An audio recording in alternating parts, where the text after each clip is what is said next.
Bismillahirrahmanirrahim. Assalamualaikum warahmatullahi wabarakatuh. Terima kasih sudah berkunjung kembali ke channel kita, channel Indonesia Sehati.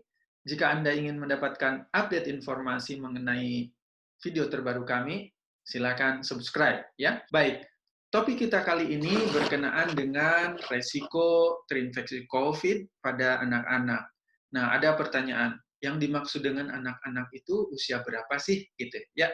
Nah, ada orang yang mengatakan katanya anak-anak itu usianya di bawah 10 tahun. Ada juga yang bilang di bawah 14 tahun begitu ya. Nah, jadi kalau kita merujuk kepada guidelines itu anak-anak itu adalah mereka yang berusia 10 tahun ke bawah. Ya, sedangkan anak-anak yang usia 10 sampai 13 tahun itu disebut dengan anak pra-remaja, dan di atas 13 tahun sampai 18 tahun itu disebut dengan remaja. Ya. Nah, tapi poinnya adalah begini. Topik ini penting sekali diketahui oleh orang tua yang mempunyai anak-anak yang masih belum dewasa di rumahnya, begitu ya.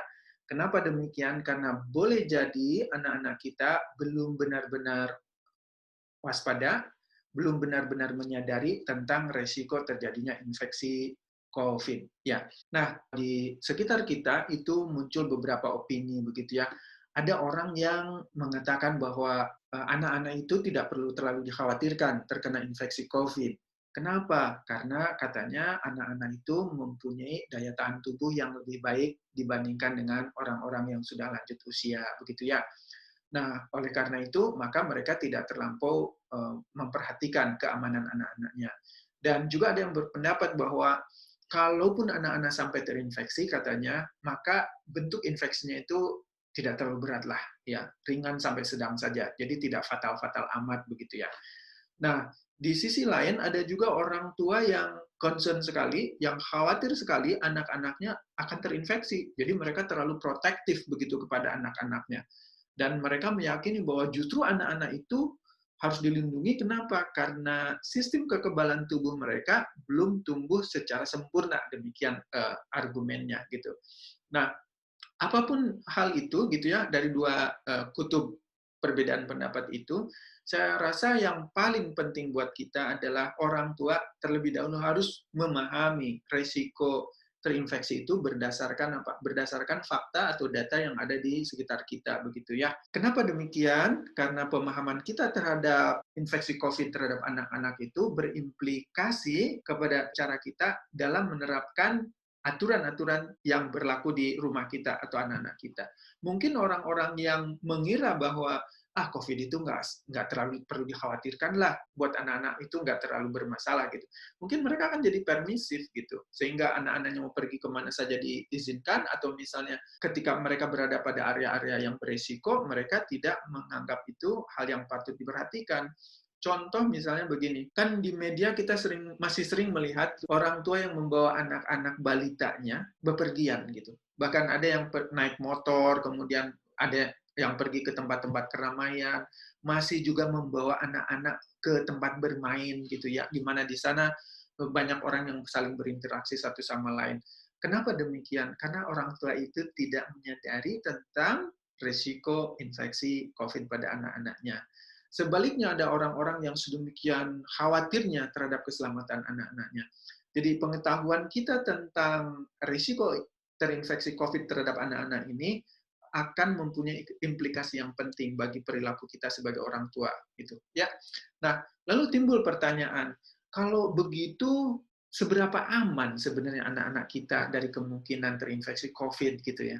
Nah, untuk ini kita nggak bisa sekedar menduga-duga begitu ya, karena COVID ini kan virus yang baru, relatif baru, dan kita belum benar-benar memahami karakteristiknya nih. Jadi apa yang kita anggap benar tentang infeksi atau tentang penyakit ini mungkin sebetulnya tidak demikian gitu, atau sebaliknya yang kita anggap aman justru tidak aman, atau sebaliknya yang kita anggap tidak aman sebenarnya aman. Nah, untuk itu maka kita akan melihat beberapa aspek yang penting untuk kita pahami. Pada tanggal 18 Maret yang lalu ada sebuah tayangan yang sangat menarik di sebuah televisi swasta gitu, Itu tayangan berupa diskusi gitu ya, di mana di dalam diskusi itu hadir dokter anak terkemuka dari Ikatan Dokter Anak Indonesia hadir di sana begitu ya, dan dipandu oleh presenter yang sangat baik gitu. Kemudian pada awal diskusi itu presenter menjelaskan tentang fakta-fakta yang ditemukan di lapangan gitu ya. Jadi berdasarkan data yang ada pada presenter pada saat itu sampai tanggal 18 Maret mengenai infeksi COVID pada anak-anak itu ternyata menarik juga ya. Ternyata temuan mereka itu begini.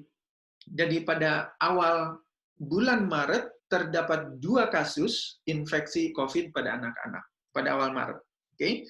Nah, apakah 2 kasus ini cukup banyak atau tidak? Nah, sampai di sini kita belum bisa menentukan banyak atau tidak, serius atau tidak begitu ya. Karena ini adalah data yang sangat awal sekali begitu. Nah, tetapi 2 pekan setelah itu, pada pekan kedua, akhir pekan kedua Maret, sampai tanggal 18 Maret ketika acara ini ditayangkan, ternyata dari awal Maret kasusnya hanya 2, sudah berkembang dalam 2 pekan menjadi sejumlah berapa? Sejumlah 227 kasus. Dan ini merupakan sebuah perkembangan yang sangat serius begitu ya, dan memberikan alarm yang sangat keras bagi orang tua, khususnya bagi mereka yang mengira bahwa infeksi COVID pada anak-anak itu bukanlah sesuatu yang perlu dibesar-besarkan begitu ya kan. Angka-angka ini menunjukkan bahwa kita, para orang tua, harus sudah mulai memberikan perhatian yang serius terhadap kemungkinan terjadinya infeksi COVID pada anak-anak kita gitu. Nah, sekarang kita lihat apakah jumlah 227 itu merupakan kondisi yang sangat serius begitu ya. Kan tadi ada yang berpendapat bahwa kalau anak-anak terinfeksi sekalipun, maka kemungkinannya ya cuma flu biasa kan. Mari kita lihat faktanya. Apa yang disampaikan oleh presenter dalam acara itu selanjutnya adalah fakta mengenai tingkat fatality atau kematian yang bisa ditimbulkan oleh infeksi itu pada anak-anak yang mengalami infeksinya. Jadi, berapa jumlah anak yang meninggal?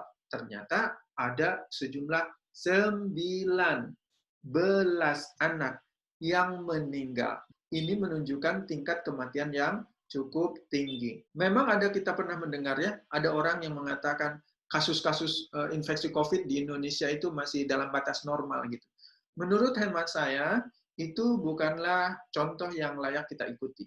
Nah, boleh jadi sekelompok orang atau lembaga-lembaga tertentu atau orang-orang yang mempunyai posisi-posisi tertentu mengatakan bahwa itu masih dalam batas normal. Tapi kita sebagai orang tua mempunyai kewajiban untuk mempertahankan dan melindungi keselamatan anak-anak kita masing-masing. Jadi dalam konteks itulah maka kita tidak boleh terlena oleh berita-berita yang menggampangkan resiko terjadi infeksi, dan tentu saja tidak boleh juga menjadi khawatir oleh berita-berita yang secara berlebihan menjelaskan tentang resikonya. Makanya kita sekarang butuh rasional nih. Nah, dari 19 kematian ini, kalau kita hitung persentase sekarang, 19 pasien anak yang meninggal dari total 227 pasien berapa persen berarti? 8,4%. Nah, apakah angka 8,4% itu tinggi atau rendah atau sedang begitu ya? Ukurannya tidak bisa dengan kira-kira gitu ya. Tapi kita harus membandingkan dengan data dari kasus-kasus yang lain begitu. Kalau kita merujuk kepada kesimpulan yang diambil oleh para ahli sekarang menunjukkan bahwa tingkat kematian pasien COVID itu secara global itu hanya sebesar 2-4% saja. Jadi kalau ada 100 pasien yang terinfeksi COVID, maka yang meninggal itu hanya 2-4 orang saja. Maka kalau 200 pasien, itu akan menghasilkan angka kematian hanya 4-8 orang saja. Nah, di Indonesia, berdasarkan data ini ya, jadi kita fokus pada data ini. Mungkin data ini masih bisa berubah, karena selain ada perkembangan berikutnya, dan karena di Indonesia itu ya lumayan ya, untuk mendapatkan data primer sangat tidak mudah sekali begitu. Jadi karena keterbatasan data primer, maka kita boleh menggunakan data ini sebagai data sekunder. Minimal jadi data awal dulu lah begitu ya. Maka kita tahu sekarang bahwa ini sudah saatnya bagi para orang tua untuk memberikan perhatian yang lebih sungguh-sungguh terhadap resiko terinfeksi COVID pada anak-anaknya, begitu ya. Selain kita membandingkan persentase kematiannya kepada total kematian secara keseluruhan, yang mana kita udah lihat tadi, total secara keseluruhan itu berdasarkan keseluruhan kelompok umur dan seluruh pasien secara global, antara 2-4%, dan kita punya 8,4%. Berarti ini adalah angka yang sangat mengkhawatirkan. Maka kita juga sekarang bisa membandingkan dengan data kematian pasien COVID pada anak-anak di kelompok umur yang sama di negara yang lain. Baik, saya ajak Anda untuk melihat data dari UK. Ini saya punya data dari UK yang didapat dari ONS, ya, Office of National Statistics. Ini adalah data yang mereka punya sampai tanggal 8 Mei 2020. Jadi data ini data yang relatif baru ya, terupdate. Kemudian data tentang apa ini? Data tentang kematian yang berkenaan dengan COVID. Oke? Dan data ini dibuat berdasarkan kelompok usia. Ya, apa yang menarik dari grafik ini? Grafik ini menjelaskan sesuatu yang patut kita perhatikan di bagian ini. Ini adalah kelompok umur di bawah 1 tahun. Anda bisa lihat di sini angka kematiannya berapa orang? Untuk pasien-pasien COVID yang usianya kurang dari 1 tahun, angka kematiannya berapa? 0. Jadi di UK, anak-anak yang meninggal karena COVID pada kelompok usia 0 sampai 1 tahun itu adalah 0. Tidak ada kematian di kelompok usia itu. Lalu bagaimana dengan anak-anak yang berada di kelompok usia 1 sampai 14 tahun? Juga 0. Artinya apa? Anak-anak yang usia 0 sampai 14 tahun, yang tadi yang kita definisikan sebagai kelompok umur anak-anak, di UK itu tidak terjadi kasus kematian sampai pada tanggal 8 Mei ini. Oke? Nah, dengan demikian maka kita bisa mengambil kesimpulan bahwa angka 8,4% kematian pasien COVID anak di Indonesia itu merupakan sebuah alarm yang membutuhkan tindakan bersama. Tindakan bersama itu siapa? Tentu saja pemerintah, kemudian tenaga kesehatan, anak-anaknya sendiri, dan yang terutama adalah orang tua. Lalu apa yang diharapkan dari orang tua dengan melihat data ini? Maka yang paling penting yang harus menjadi perhatian utama orang tua adalah bagaimana caranya supaya kita bersedia untuk mengubah sikap dan perilaku orang tua. Kenapa demikian? Karena infeksi yang terjadi pada anak-anak itu tidak lepas dari peran orang tua dalam hal apa? Dalam hal memberikan pengawasan kepada anak-anaknya, juga dalam hal bagaimana anak-anak itu dikontrol. Dengan demikian, maka ini adalah saatnya bagi para orang tua untuk melakukan perubahan. Apa yang harus dirubah? Sikap dan perilaku kita sebagai orang tua. Jadi tidak boleh lagi kita menganggap remeh, walaupun tentu saja tidak boleh kita takut secara berlebihan, begitu ya. Saya rasa itu dulu pembahasan kita pada video kali ini. Insya Allah pada video-video yang akan datang kita akan membahas topik-topik yang tidak kalah menariknya. Jadi jika Anda ingin mendapatkan update mengenai video terbaru kami, silakan subscribe. Assalamualaikum warahmatullahi wabarakatuh.